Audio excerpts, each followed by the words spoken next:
नमस्कार, खबर प्रधान देख रहे हैं आप और मैं हूं आपके साथ संगीता श्रीवास्तव।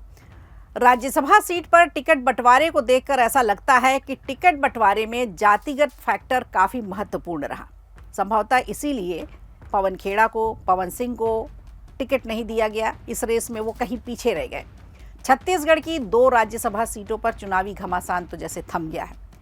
नीतीश कुमार ने पर्चा दाखिल कर दिया है। राज्यसभा की कुल 37 सीटों पर होने वाले चुनाव के लिए नामांकन का आखिरी दिन 5 मार्च रहा। 16 मार्च को इनकी वोटिंग होनी है और उसी दिन नतीजे भी आ जाएंगे। इस चुनाव में वरिष्ठ नेता शरद पवार, बिहार के मुख्यमंत्री नीतीश कुमार, उपेंद्र कुशवाहा, रामदास अठावले और विनोद तावड़े जैसे नेता उतर चुके हैं। 5 मार्च नामांकन का आखिरी दिन रहा और इसके बाद की स्थिति क्या बन रही है, एक नज़र इस पर डालते हैं।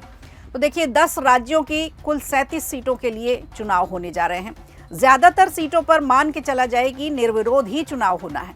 1-2 राज्यों में ही ऐसी संभावना बन रही है जहां पक्ष और विपक्ष दोनों जोर लगाएंगे और दोनों में ही कड़ी टक्कर रहेगी और एक सीट के लिए माथापच्ची भी करनी पड़ेगी। किस राज्य के लिए, वो भी हम आपको बताएंगे।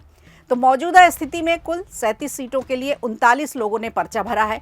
अगर ये 2 अतिरिक्त लोग भी अपना नाम वापस नहीं लेते तो भी वोटिंग कराई जाएगी, वरना ज्यादातर राज्यों में विधायकों की संख्या और नामांकन के आधार पर उम्मीदवारों को निर्विरोध जीता हुआ घोषित कर दिया जाएगा। फिलहाल ओडिशा और बिहार में ही चुनाव की स्थिति दिख रही है, जहां कांटे की टक्कर हो सकती है, क्योंकि ओडिशा में कुल 4 सीटों पर चुनाव है। बीजेपी ने 2 और बीजेटी ने 1 उम्मीदवार उतार दिया है। चौथी सीट के लिए एक निर्दलीय मैदान में है।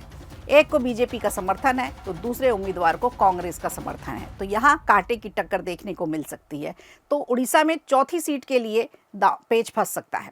अब बात करें बिहार की, तो बिहार में 4 सीटों पर एनडीए आराम से जीतती हुई दिख रही है।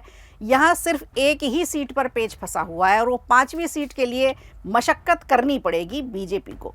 यही वजह है कि एनडीए ने पूरे 5 उम्मीदवार उतारे हैं। बीजेपी के 2, जेडीयू के 2 और 1 उम्मीदवार उपेंद्र कुशवाहा के रूप में है 5वीं सीट के लिए। तो 5वीं सीट के लिए आरजेडी ने अमरेंद्रधारी सिंह को उतारा है, लेकिन विपक्ष के पास पर्याप्त संख्या नहीं है। अगर उसे एआईएमआईएम यानी ओवैसी का साथ मिलता है तो बात बन पाएगी, वरना यहाँ भी एनडीए बाजी मार सकती है। अब बात करें अगर हरियाणा की, तो हरियाणा में स्थिति और भी ज़्यादा रोचक बनती दिख रही है, क्योंकि बीजेपी और कांग्रेस के एक उम्मीदवार के अलावा एक निर्दलीय उम्मीदवार ने भी पर्चा दाखिल किया है। बीजेपी के नेता सतीश नांदल ने निर्दलीय उम्मीदवार के तौर पर अपना पर्चा भरा है, जिसके बाद कांग्रेस की धड़कनें बढ़ गई हैं। अब सवाल ये उठता है कि क्या सिर्फ जातिगत समीकरणों की वजह से पवन खेड़ा, पवन सिंह, आनंद शर्मा, राजीव शुक्ला जैसे वरिष्ठ नेता टिकट पाने से चूक गए? विश्लेषण तो देखिए यही इशारा करता है कि छत्तीसगढ़ की सियासत में कुर्मी, आदिवासी और ओबीसी समीकरण निर्णायक रहे। तो वहीं कांग्रेस की बात करें तो कांग्रेस ने बस्तर के आदिवासी वोटर्स को मजबूत करने के लिए फूलो देवी नेताम पर भरोसा जताया। तो यूजीसी बिल को देखते हुए सवर्णों ने जिस तरह से विरोध जताया, उसका असर राज्यसभा की टिकटों पर भी दिख रहा है। वैसे भी भारत की राजनीति इस तरह की है कि यहाँ जातिगत मतगणनाएं होती हैं, जातिगत वोटर्स अपने अपने प्रत्याशी चुनते हैं। तो देखने वाली बात होगी कि जो सीटें फंस रही हैं उड़ीसा और बिहार में, यहाँ पर किसको जीत मिलती है। वीडियो अच्छा लगा हो तो लाइक कीजिए, शेयर कीजिए और कमेंट बॉक्स में हमें ज़रूर बताइए।